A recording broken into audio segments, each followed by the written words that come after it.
Hello दोस्तों, आप सभी का स्वागत है संसमाई घटना चक्र के इस ऑनलाइन प्लेटफॉर्म पर। मोहित आप सभी का हार्दिक स्वागत करता हूं। आज अपने इस वीडियो में आज हम चर्चा करेंगे 30 मई 2026 के महत्वपूर्ण करंट अफेयर, जो विभिन्न पत्र पत्रिकाओं से लिए गए समाचार पत्रों के दृष्टिकोण से महत्वपूर्ण, जो भी आपकी परीक्षा उपयोगी महत्वपूर्ण तथ्य होते हैं, पॉइंट्स होते हैं एग्जाम दृष्टिकोण से, जितने भी फैक्ट्स होते हैं आपके न्यूज़पेपर में, सारे यहाँ पर फैक्ट्स की डेली शाम को 7:30 बजे चर्चा की जाती है। और ये क्लास आपकी परीक्षा के दृष्टिकोण से बेहद महत्वपूर्ण होती है, क्योंकि जिस प्रकार से डायनेमिक करंट अफेयर आपकी परीक्षाओं में पूछे जाते हैं, वो सारे डायनेमिक करंट अफेयर आपको कहाँ से मिलते हैं? न्यूज़पेपर से मिलते हैं। हमारा प्राइमरी सोर्स ही न्यूज़पेपर होता है। न्यूज़पेपर प्रतिदिन क्यों पढ़ा जाता है? न्यूज़पेपर सुबह सुबह उठ के इसीलिए पढ़ा जाता है कि जितने भी परीक्षा उपयोगी महत्वपूर्ण तथ्य हैं, जितने भी परीक्षा उपयोगी महत्वपूर्ण बिंदु है, वो सब कुछ हमको एक जगह मिल जाए। और सारे न्यूज़पेपर आप प्रतिदिन बैठकर पढ़ नहीं सकते हैं, ठीक है, कि आप प्रतिदिन बैठकर सारे न्यूज़पेपर पढ़ें। इसी वजह से हमारी पूरी टीम काम करती है, सबको न्यूज़पेपर डिवाइड करके रखा है। और न्यूज़पेपर बेस्ड जो इंपॉर्टेंट करंट अफेयर होते हैं, वो newspaper based important current affair की प्रतिदिन शाम को 7:30 बजे हम लोग यहाँ पर वीडियो क्लास में चर्चा करते हैं। चलिए आइए स्टार्ट करते हैं। कौन कौन से महत्वपूर्ण बिंदु है, कौन कौन से महत्वपूर्ण टॉपिक है जो आपकी परीक्षा के दृष्टिकोण से इंपॉर्टेंट है, जिनको आपको पढ़ना चाहिए और जो आपकी परीक्षा में आने की प्रबल संभावना रखते हैं, उन पर एक एक कर हम लोग चर्चा करते हैं। सबसे पहले देखते हैं हम लोग यहाँ पर पहला टॉपिक क्या है। उत्तर प्रदेश से रिलेटेड ही है, यूपी स्पेशल के दृष्टिकोण से महत्वपूर्ण है। और ये पॉइंट आपके जीएस पेपर, ठीक है, जीएस पेपर 5 के दृष्टिकोण से भी इंपॉर्टेंट हो जाता है। उत्तर प्रदेश में स्वास्थ्य व्यवस्था, अब वहां पर जब स्वास्थ्य व्यवस्था से रिलेटेड पॉइंट्स अगर आपसे परीक्षाओं में पूछा जाता है, शिशु मृत्यु दर, मातृ मृत्यु दर, इन सब से रिलेटेड पॉइंट पूछा जाता है, तो वहां पर आप एक रिपोर्ट कोट करते हैं। उस रिपोर्ट को कोट करते हैं, उस रिपोर्ट का नाम क्या होता है? Sample registration system, SRS report आप टैग करते हैं। अब ये जो एसआरएस रिपोर्ट है, यहाँ पर देखा जाए एसआरएस रिपोर्ट जारी हुई है नई वाली। अब उससे रिलेटेड जो डाटा फैक्ट्स है उनको तैयार कर लेते हैं। प्रीलिम्स के लिए कैसे इंपॉर्टेंट हो जाता है? प्रीलिम्स में देखा जाए तो आपके सवाल एक फिक्स होता है कि एसआरएस से आना ही आ रहा है। जब एसआरएस की रिपोर्ट आई है, जब जब आई है, तब तब एक सवाल आया है। और इस बार फिर से प्रबल संभावना है कि आपके प्रीलिम्स में एसआरएस रिपोर्ट से सवाल जरूर आएगा, ठीक है। चलिए देखते हैं पॉइंट्स क्या है। सैंपल रजिस्ट्रेशन सिस्टम की ताजा रिपोर्ट के अनुसार देखा जाए, उत्तर प्रदेश वर्ष 2024 में नवजात मृत्यु दर, यानी कि जो यहां पर देखा जाए एमएमआर होता है, ठीक, एमएमआर जो होता है ये 26 से घटकर कितना हो गया है? 25 हो गया है, ठीक, 25 हो गया है। चर्चा करें इसी रिपोर्ट के अनुसार शिशु मृत्यु दर, जो आईएमआर है, शिशु मृत्यु दर, यहां पर देखा जाए 37 से घटकर कितना हो गया है? 35 हो गया है। और अंडर 5 मृत्यु दर कितना हो गया है? ये अंडर 5 मृत्यु दर हो गया 42 से घटकर 41, ठीक है, 42 से घटकर 41 हो गया है। नवजात मृत्यु यानी कि तुरंत पैदा हुआ और पैदा होते समय देखा जाए मृत्यु जो होती थी पहले 26 होती थी, अब ये घटकर कितनी हो गई है? प्रति 1,25,000 हो गई है। उसी प्रकार जो शिशु मृत्यु दर होता है ये कितना हो गया है? पहले 37 था, ये घटकर 35 हो गया है। और अंडर 5 यानी कि 5 साल की कम उम्र के जो बच्चे होते थे कुपोषण के कारण, जो जिनका देहांत हो जाता था किसी कारणवश, उनकी संख्या देखी जाए तो प्रति 1,00,000 पे 42 से घटकर 41 हो गई है, ठीक है। यहां पर देखा जाए यह सर्वे प्रति 1,000 बच्चों पर आधारित है, यानी कि प्रति 1,000 बच्चों पर यहां पर यह सर्वे आधारित है। और बच्चों की मृत्यु दर की कमी स्वास्थ्य सेवाओं में सुधार का संकेत मानी जा रही है। Kangaroo mother care, milk bank, CPAP machine, नियमित टीकाकरण और मदर न्यूबॉर्न केयर यूनिट जैसी पहलें शिशु मृत्यु दर को कम करने में सहायक बनी हुई है। चलिए आइए देखते हैं कौन कौन सी खबरें हैं जो हमारी परीक्षा के दृष्टिकोण से इंपॉर्टेंट है। सबसे पहले देखते हैं ये यूपी स्पेशल के दृष्टिकोण से इंपॉर्टेंट तथा यूपी स्पेशल जीएस पेपर 5, ठीक है, जीएस पेपर 5 स्वास्थ्य संबंधी सवाल आपकी परीक्षा में, मुख्य परीक्षा में पूछा ही जाता है। शिशु मृत्यु दर, मातृ मृत्यु दर, उन सभी रिलेटेड पॉइंट से यहाँ पर देखा जाए सवाल आपकी परीक्षा में पूछा जाता है मेंस में। और प्रीलिम्स में देखा जाए तो एसआरएस रिपोर्ट जो आती है, हर बार एसआरएस रिपोर्ट से सवाल पूछा गया है। और बच्चे परेशान होते हैं कि कहाँ से तैयार करें, कैसे पढ़े एसआरएस रिपोर्ट, कौन सी है लेटेस्ट रिपोर्ट चाहिए। लेटेस्ट रिपोर्ट यही होती है, न्यूज़पेपर में आता है वही लेटेस्ट रिपोर्ट यहाँ पर देखा जाए आपको कोट किया गया है। और जितने महत्वपूर्ण पॉइंट्स हैं यूपी स्पेशल के दृष्टिकोण से, साथ ही साथ आपके प्रीलिम्स के दृष्टिकोण से सारे पॉइंट्स यहाँ पर बताए गए। देखा जाए सैंपल रजिस्ट्रेशन सिस्टम की ताजा रिपोर्ट के अनुसार उत्तर प्रदेश में वर्ष 2024 में जो नवजात मृत्यु दर था, ठीक है, एमएमआर जो था, ये 26 से घटकर कितना हो गया है? 25 हो गया है, ठीक है। इसी रिपोर्ट के अनुसार जो शिशु मृत्यु दर था वो 37 से घटकर कितना हो गया? 37 से घटकर 35 हो गया है। और अंडर 5 मृत्यु दर कितना हो गया है? यानी कि कोई छोटा सा बच्चा है जो 5 साल की कम उम्र का है, वो उसकी मृत्यु दर कितनी हो गई है? तो 42 से घटकर 41 हो गई है। खास बात यह है कि यह सर्वे प्रति 1,000 बच्चों पर आधारित होता है, यानी कि 1,000 बच्चों में देखा जाए तो 42 से घटकर कितना हो गया? 41, यानी कि पहले कितना 1,000 पे 42 बच्चों का देहांत हो जाता था, अब ये घटकर कितना हो गया? 41 हो गया है। देखते हैं बच्चों की मृत्यु दर में कमी स्वास्थ्य सेवाओं में सुधार का संकेत माना जा रहा है।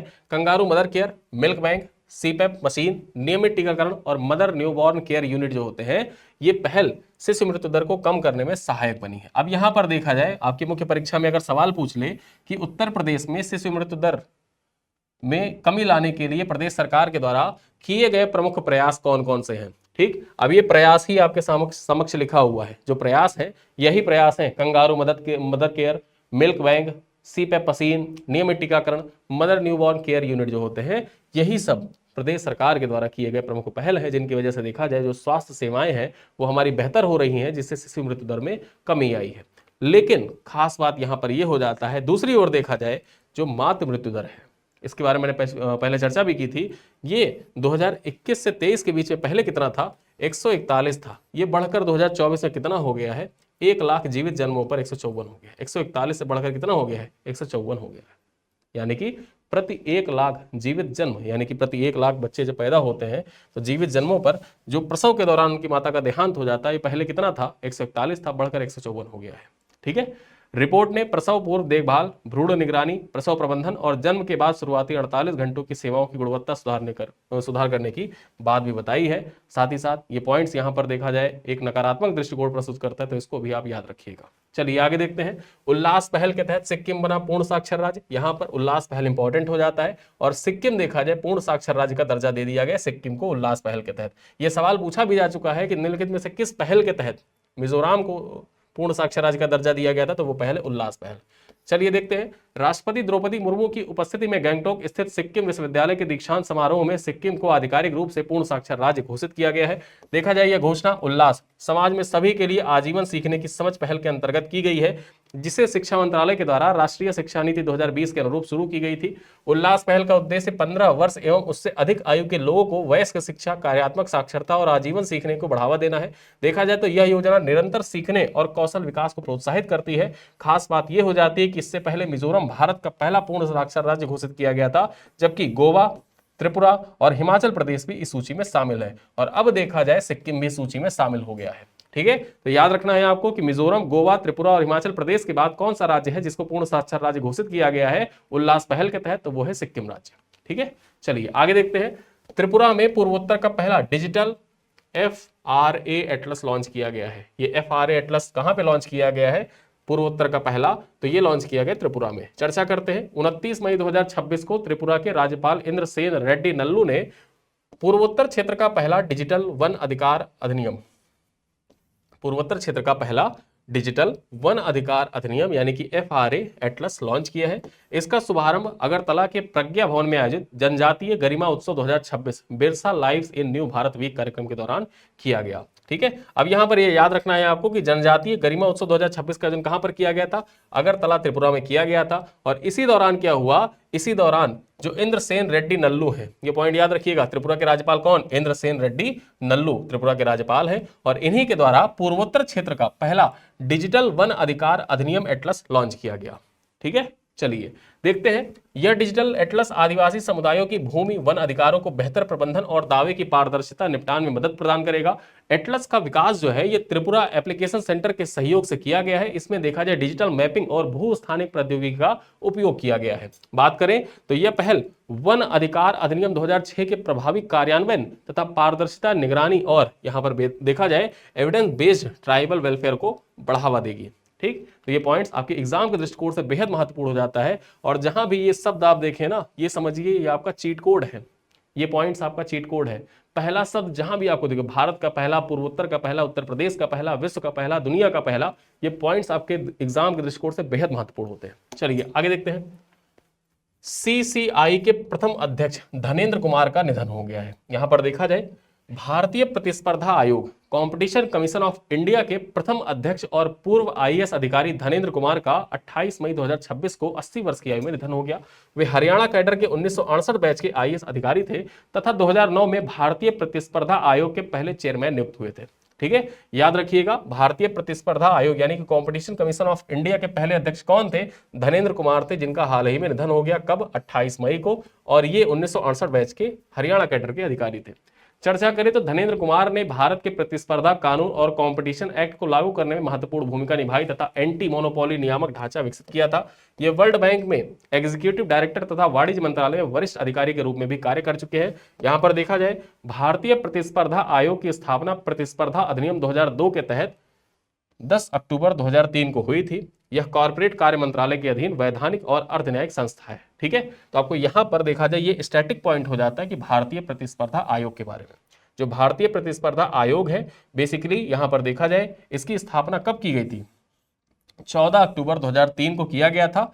किसके तहत? तो प्रतिस्पर्धा अधिनियम 2002 के तहत। और खास बात यह हो जाता है किसके अधीन कार्य करता है? तो ये कॉर्पोरेट कार्य मंत्रालय के अधीन कार्य करता है। और ये किस प्रकार का निकाय है?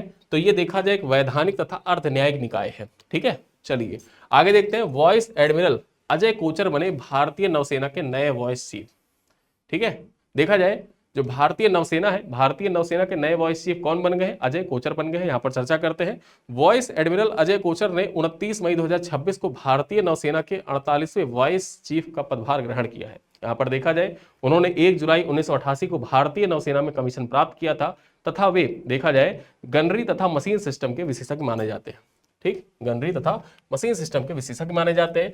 वे अंडमान निकोबार कमांड में commander in chief, national defence academy के कमांडेंट और वेस्टर्न नेवल कमांड के चीफ ऑफ स्टाफ भी रह चुके हैं। वर्ष 2013 में वे स्टील्थ ब्रिगेड INS त्रिकंद में कमिश्निंग कमांडिंग ऑफिसर बने थे, जबकि 2017 में उन्होंने एयरक्राफ्ट कैरियर INS विक्रमादित्य की कमान संभाली थी। उन्होंने INS विद्युत, INS कुलिश, INS मैसूर और INS विक्रमादित्य सहित कई अग्रिम पंक्ति के युद्धपोतों का नेतृत्व किया है। वर्ष 2021 में उन्हें परम विशिष्ट सेवा पदक से सम्मानित भी किया गया था। ठीक है, तो ये पॉइंट आपको याद रखना है कि 2021 में परम विशिष्ट सेवा पदक से उनको सम्मानित किया गया था। चलिए आगे देखते हैं।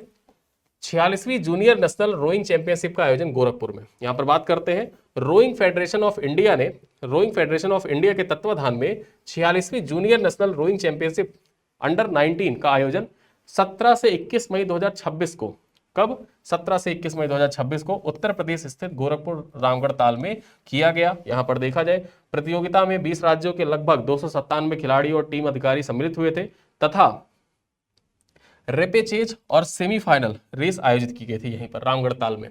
ठीक है, देखा जाए समापन समारोह तथा पुरस्कार वितरण कार्यक्रम में उत्तर प्रदेश के मुख्यमंत्री योगी आदित्यनाथ मुख्य अतिथि के रूप में सम्मिलित हुए थे।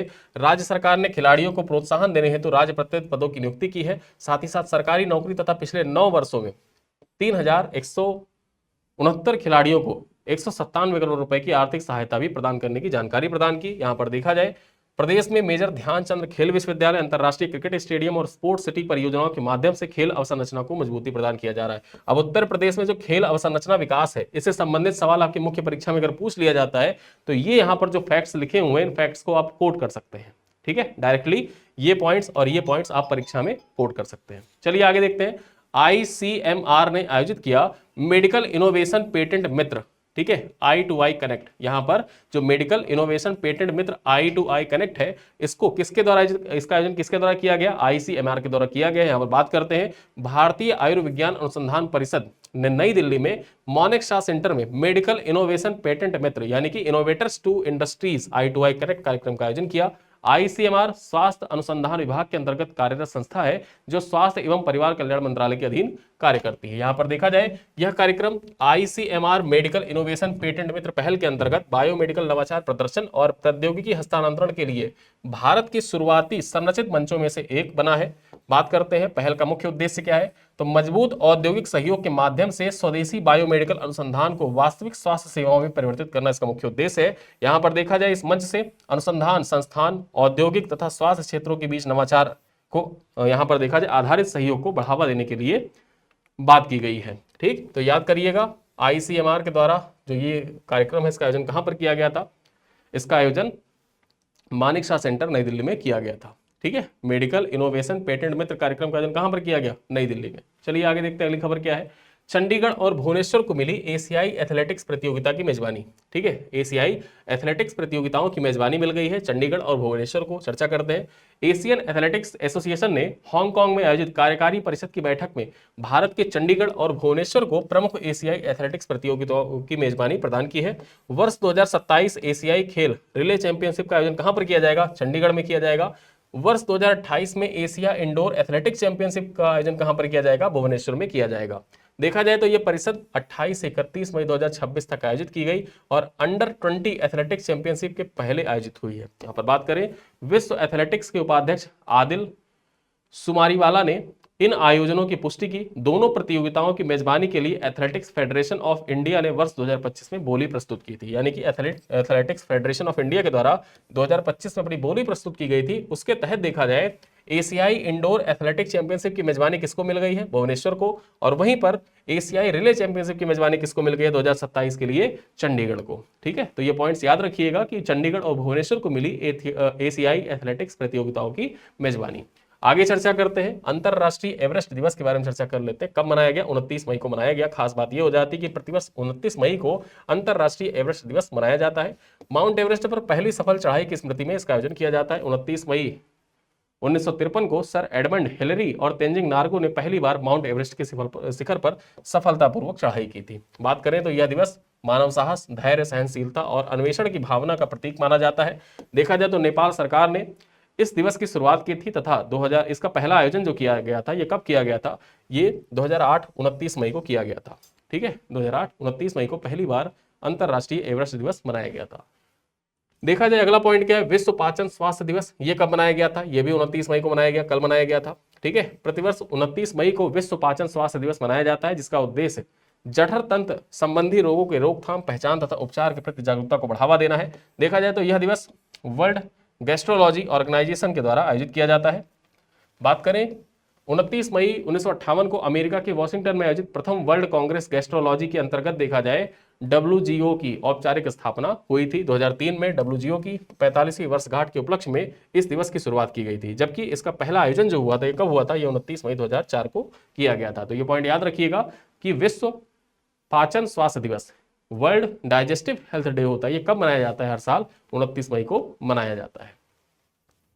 संयुक्त राष्ट्र शांति सैनिक अंतरराष्ट्रीय दिवस कब मनाया जाता है? यह भी 29 मई को मनाया गया। यहां पर देखा जाए 29 मई को प्रतिवर्ष संयुक्त राष्ट्र शांति सैनिक अंतरराष्ट्रीय दिवस मनाया जाता है, जिसका उद्देश्य विश्व भर में संयुक्त राष्ट्र शांति सैनिकों के योगदान, सेवा और बलिदान के सम्मान करना है। यहां पर बात करें, वर्ष 2026 में संयुक्त राष्ट्र शांति स्थापना के 78 वर्ष पूर्ण हुए हैं। इसकी शुरुआत 1948 में संयुक्त राष्ट्र टू सुपरविजन ऑर्गेनाइजेशन मिशन के साथ हुई थी। यहां पर बात करते हैं 2026 के लिए थीम क्या रखा गया? Invest in piece. ठीक है, याद रखिए, संयुक्त राष्ट्र शांति सैनिक अंतरराष्ट्रीय दिवस का थीम क्या है 2026 के लिए? Invest in piece. यहां पर बात करते हैं, इस दिवस की स्थापना संयुक्त राष्ट्र महासभा ने वर्ष 2002 में एक प्रस्ताव पारित किया था। ये प्रस्ताव नहीं याद रखना है आपको कि कौन सा प्रस्ताव था, प्रस्ताव की संख्या क्या थी, लेकिन ये याद रखिए कि 2002 में एक प्रस्ताव के माध्यम से इसकी स्थापना की थी और इसका पहला आयोजन 29 जुलाई 2003 को किया गया था।